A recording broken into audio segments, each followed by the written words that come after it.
પરીક્ષામાં માર્ક્સ વધારી આપવાના કૌભાંડનો મામલો. ક્રાઇમ બ્રાન્ચની તપાસમાં 30 વિદ્યાર્થીઓ ભોગ બન્યાનું સામે આવ્યું. ગુજરાત, મહારાષ્ટ્ર, બિહાર અને દિલ્હી સહિતના રાજ્યોના વિદ્યાર્થીઓ ભોગ બન્યા.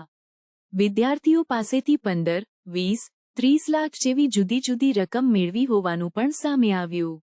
3 વિદ્યાર્થીઓ રાજકોટ જિલ્લાના ભોગ બન્યા હોવાનું સામે આવ્યું. મુખ્ય આરોપી મનજીત જૈન સહિત 3 આરોપીઓની શોધખોળ શરૂ.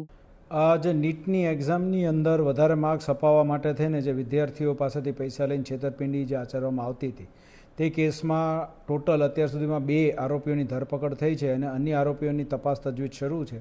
બંને આરોપીઓના 5 દિવસના રિમાન્ડ મળ્યા છે અને રિમાન્ડ અન્વયે અત્યારે ટીમ જે છે અમદાવાદ અને બીજા અન્ય ડિસ્ટ્રિક્ટ્સની અંદર તપાસ કરી રહી છે.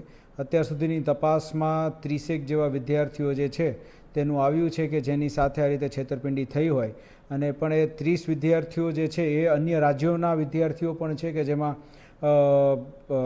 મહારાષ્ટ્રના વિદ્યાર્થી છે, બિહાર બાજુના વિદ્યાર્થી છે, તે ઉપરાંત દિલ્હી બાજુના વિદ્યાર્થી છે. તે વિદ્યાર્થીઓનું જે લિસ્ટ મેળવીને તે લોકોની પણ ના નિવેદનો લેવાની, સાહેદી લેવાની તજવીજ પણ હાલ કરવામાં આવેલી છે. પકડાયેલા આરોપીઓના નામ શું છે, તેમનો શું રોલ હતો? હાલ જે 2 આરોપી પકડાયા છે તેમાં વિપુલ તેરૈયા જે છે એ મુખ્ય આરોપી છે અત્યાર સુધીની આપણી તપાસ મુજબ, અને તે જે છે એ આ રીતે પૈસા પડાવવાનું અને છેતરપિંડી કરવાનું કૌભાંડ જે છે એ બેલગાવીના મનજીત જૈનની સાથે મળીને કરતો હતો. તે ઉપરાંત જે છે હાલ આપણા જે અહીંયા જે એક વિદ્યાર્થી કે જેની સાથે આ છેતરપિંડી થઈ છે ને એ ઉપરાંત 2 બીજા વિદ્યાર્થીઓ સામેથી ચાલીને નિવેદન માટે આવ્યા છે. એ ટોટલ 3 વિદ્યાર્થીઓ જે એવા છે કે જેની સાથે આ છેતરપિંડી થઈ હોય ને તે આપણા અહીંના રાજકોટ જિલ્લાના હોય, તો તે લોકો રાજેશ પેથાણી મારફતે વિપુલ તેરૈયાના કોન્ટેક્ટમાં આવ્યા હતા તેવું અત્યાર સુધીની તપાસમાં નીકળે છે. રાજેશ પેથાણી શું કામ કરે છે?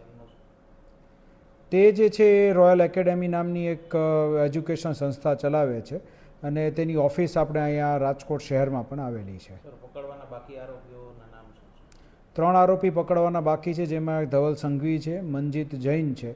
આ 2 આપણા આરોપી છે ને એ સિવાય પ્રકાશ તેરૈયા કરીને છે જે આ વિપુલ તેરૈયાનો બ્રધર છે. જેતપુરના તો એક વ્યક્તિ પાસેથી 30 લાખ રૂપિયા પડાવવામાં હોવાની જે વાત સામે આવી હતી, અન્ય 2 વિદ્યાર્થીઓ જે સામે આવે છે તેમની પાસેથી કઈ પૈસા પડાવ્યા છે? તે લોકો પાસેથી પણ અલગ અલગ ફિગર્સ આપણી પાસે આવી રહ્યા છે અને તે લોકો જે તપાસમાં આપણને વાત કરી એમ 15 થી 20 લાખ રૂપિયા બંને પાસેથી પણ અલગ અલગ સમયે લેવામાં આવ્યા હતા. આ લોકો ખાલી ખોટું બોલીને પૈસા લેતા હતા કે ખરેખર એમનું કોઈ સેટિંગ હોવાની વાત સામે આવી? અત્યાર સુધીની તપાસમાં જે આપણી પાસે સાહેદ તરીકે વિદ્યાર્થીઓ આવ્યા તે લોકો પાસેથી તો કોઈ પણ પ્રકારનો એમને ફાયદો થયો હોય આ પ્રમાણેનું એવું આપણી પાસે આવ્યું નથી. પણ ભવિષ્યમાં તપાસમાં એ મુદ્દો પણ અમે ચકાસી રહ્યા છીએ કે ગયા વર્ષે જે નીટની એક્ઝામ દેવાની 2024ની અંદર એમાં કોઈ વિદ્યાર્થીઓ આ રીતે ગેરકાયદેસર રીતે ફાયદો ઉઠાવી લીધો છે કે કેમ, અને જો એની માહિતી મળશે તો એ લોકો વિરુદ્ધ જે નેશનલ એક્ઝામ્સ જે આ કન્ડક્ટ કરે છે ટ્રિબ્યુનલને પણ અમે આ જાણ કરીશું.